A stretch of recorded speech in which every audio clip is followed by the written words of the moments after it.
Kalau dalam bahasa Indonesia telah kita kenal, ada yang namanya kata kerja, ada juga yang namanya kata sifat. Tetapi kalau di dalam bahasa Korea, kata kerja dan kata sifat itu dinamakan dungsa. Jadi dungsa bisa diartikan kata kerja atau kata sifat. Baiklah, untuk mewakili kata kerja dan kata sifat dalam bahasa Korea, di sini saya akan berikan 8 contoh dungsa. Yang pertama adalah pergi, kemudian datang, memotong, makan, tidur, ada, minum, dan tidak tahu atau tidak mengerti. Pergi bahasa Koreanya adalah kada. Tapi kada ini tidak bisa digunakan dalam ucapan sehari-hari ya. Jadi ini hanyalah kata kamus. Jadi kalau kita melihat kamus di dalam kamus bahasa Korea, pasti pergi itu adalah kada. Tetapi di dalam penggunaannya itu akan mengalami perubahan. Misalkan bisa berubah menjadi kalkoyeyo. Kadang bisa juga berubah menjadi kamnida. Kalau kalkoyeyo itu digunakan untuk kalimat yang akan datang ya, jadi belum terjadi, atau bahasa Korea disebut miresiji. Sedangkan kalau kamnida itu adalah bentuk formal. Nah, selain itu juga di dalam penggunaannya biasanya bisa berubah menjadi kayu. Kayu adalah bentuk informal dari kata pergi. Nah, mungkin ini kelihatannya akan banyak sekali ya. Jadi kita harus menghafal pergi, kada, kalkoyu, kamnida, kayu. Tidak seperti itu. Jadi cukup yang kita hafal adalah kata kamusnya saja. Pergi, kada, itu saja. Sedangkan nanti untuk bisa perubahan menjadi kalkoyeyo, kamnida atau kayu dan lain-lain, itu nanti ada tata caranya ya. Jadi ada rumusnya. Dan itu nanti akan saya bahas satu persatu di waktu yang akan datang. Kemudian kata berikutnya adalah datang. Datang ini kata kamusnya adalah oda. Oda artinya adalah datang. Bentuk formalnya adalah omnida. Oda kalau kita ubah menjadi bentuk informal akan berubah menjadi wayo. Oda kalau dalam bentuk miresije-nya atau digunakan dalam waktu yang akan datang atau untuk menceritakan sesuatu yang akan datang akan menjadi okis semnida. Gimana guys? Saya yakin setelah saya berikan 2 contoh ini Anda akan merasakan lebih pusing daripada sebelumnya. Tapi nggak apa-apa. Dengan demikian Anda akan lebih mempersiapkan diri sebelum belajar bahasa Korea. Ya baiklah, saya lanjutkan contoh yang ketiga, yaitu memotong. Memotong dalam kamus bahasa Koreanya adalah charda. Meskipun demikian dalam penggunaannya, charda akan berubah menjadi calayo. Bisa juga jadi charemnida. Bisa juga jadi calaso.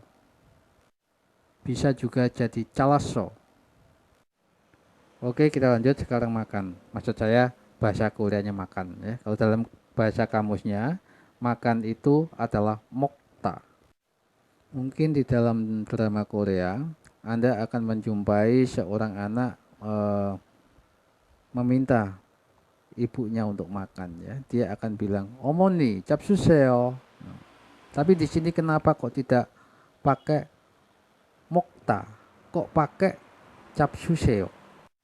Capsuseo adalah bentuk hormat dari kata mokta ya, atau bentuk sopannya. Nah, sedangkan bentuk formalnya adalah moksemnida. Dan beda lagi kalau kita bicara sama teman sendiri yang sudah akrab ya. Jadi misalkan kita ditanya, ya jika bohe sekarang sedang ngapain? Cukup kita pakai moko. Ya. Jadi misalkan makan mie ya cukup ramen moko. Nah, seperti itu. Kita cukup pakai moko. Sekali lagi saya sarankan jangan di skip dulu ya, meskipun Anda tidak mengerti dengan apa yang saya jelaskan. Karena memang yang saya jelaskan ini adalah semacam gambaran saja. Jadi memang belum waktunya Anda mengerti. Karena Dan akhirnya nanti akan saya jelaskan satu persatu sehingga Anda tahu dan mudah sekali dalam mempelajari bahasa Korea. Oke, baiklah, saya lanjut lagi dengan kata tidur. Tidur itu dalam bahasa Koreanya, maksud saya adalah di dalam kamusnya adalah jada. Nopimal dari jada, maksud saya adalah bentuk hormatnya adalah jumushimnida. Meskipun jumushimnida ini bentuk hormat, tapi tidak boleh dipakai untuk diri sendiri. Misalkan saya tidur, 저는 jumushimnida, ini salah. Tapi kalau 아버지는 jumushimnida, ini betul.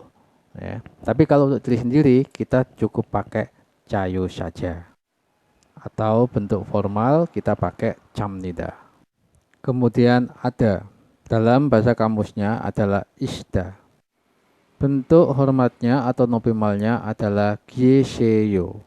Misalkan kita tanya, bos ada atau direktur ada, kita cukup 사장님 계세요. Nah, seperti itu ya.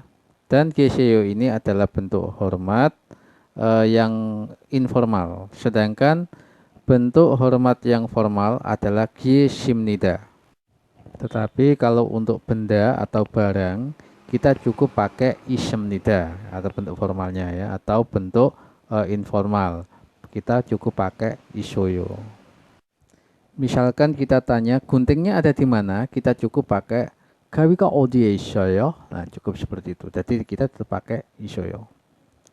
Baiklah, sekarang kita lanjut dengan minum. Minum dalam bahasa kamusnya adalah masita. Tetapi kalau untuk orang tua atau untuk orang yang kita hormati, kita tidak boleh pakai masita. Jadi misalkan kita mau bikin kalimat, Bapak minum kopi, 아버지는 kopi를 마십니다. Ini ya memang kalau dalam artinya adalah benar, tetapi masih belum benar ya, karena kita harus pakai yang kata-kata hormat karena untuk orang tua. Jadi kita pakai desimnida. Misalkan Bapak minum kopi, jadi yang benar adalah 아버지는 kopi를 드십니다. Dan untuk kalimat perintah kita juga bisa pakai 드십시오. Jadi misalkan kita ingin memerintahkan kepada tamu kita untuk minum, cukup kita pakai 드십시오. Nah, seperti itu ya. Tapi kalau untuk teman sendiri, kita cukup pakai bahasa Bamal, yaitu pakai masuk. Atau kita bisa menambahkan kopi di depannya ya, jadi pakai kopi masuk, nah, minum kopi ya, seperti itu. Kemudian berikutnya yang terakhir adalah kata tidak tahu. Di dalam bahasa kamusnya akan kita temukan 모르다. Bentuk informalnya adalah 몰라요. Bentuk formalnya akan menjadi 모릅니다. Tetapi kalau kepada teman yang sudah akrab, kita cukup pakai bahasa Bamal ya. Jadi misalkan ada teman yang tanya, ya kalau diso, hei pisaunya ada di mana? Kita cukup pakai kata molah. Tapi juga harus hati-hati juga dalam menggunakan molah, karena bisa membuat orang lain tersinggung ya. Makanya tadi sudah saya katakan ini berlaku kepada teman sendiri yang sudah benar-benar akrab ya. Jadi untuk mempersingkat kata seperti itu. Tapi yang jelas ini tidak berlaku, kata mola ini tidak berlaku kepada orang yang lebih tua. Ini cukup kepada teman sendiri yang sudah kita rasakan benar-benar sudah akrab.